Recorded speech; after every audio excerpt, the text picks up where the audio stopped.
Hey guys, so today we got a new patch that promises to improve photography. Why now? Well, we like free stuff.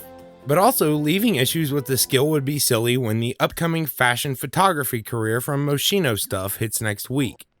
I have fears at the moment that will be more like a part-time job, but we shall see.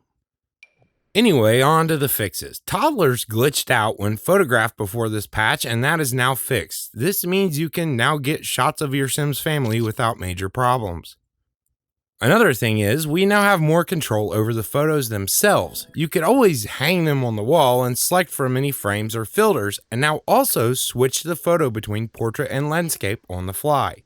You can also place a photograph on a surface and have it automatically appear as though it's on a stand, which is nice. Don't forget you can resize them no matter where they're placed, and of course hold Alt to cluster photos together as you might to make a wall of memories in your family room. It's worth noting that you will still get bad results with a bad camera and a sim with absolutely no experience. Photos look jagged or have blotches at low quality. Once you get to normal, things lighten up some and the photos are worth displaying. They're still a little dark, even at outstanding quality, but it may vary on the lights you have in your home. I had to double down on the lights to get photos that were bright and colorful in one and had nice vibrant photos in the other.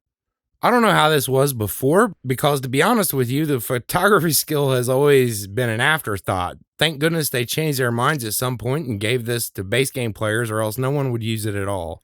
So I don't think this is necessarily new, but I think it's a good time to bring up that if you take a picture of a sim in a particular mood, you get a photo that emits that mood as an emotional aura. For example, Bjorn here takes a pic of his flirty daughter and voila, he's in her room getting flirty because you can't turn the aura on these off. Bjorn, man, we need to talk.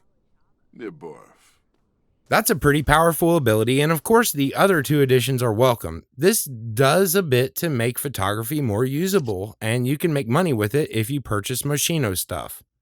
Anyway, quality of life improvements for the game are always nice to have. There's going to be a live stream of Moschino stuff Friday afternoon on the 9th, which is now today.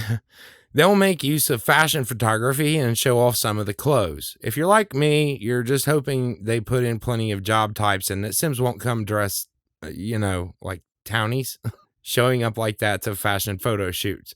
I'll be covering this and condensing any info down so you can decide if the pack's right for you, as I know many of you are scoffing at the clothes, and I don't blame you. We heard some interesting news from EA quarterly financial report. 7 million players bought The Sims 4 during the week it was available free in May. Now, this doesn't mean much, especially given the 10 games I've downloaded free from Epic Launcher this year. I take them when they're free, whether I want them or not, because I might want them one day, huh? However you cut it, there are more people who will be interested in free content updates and may help Maxis to put out better quality stuff. I hope. They did see results from giving the game away free of charge. They said specifically there was a 50% increase in sales of expansion and game packs this quarter. This means more money and helps ensure there's a reason to keep going. Anyway, this was just a quick news update. Thanks for watching. Like and share my stuff if you liked it. That helps a lot when we're trying to get the word out. Until next time.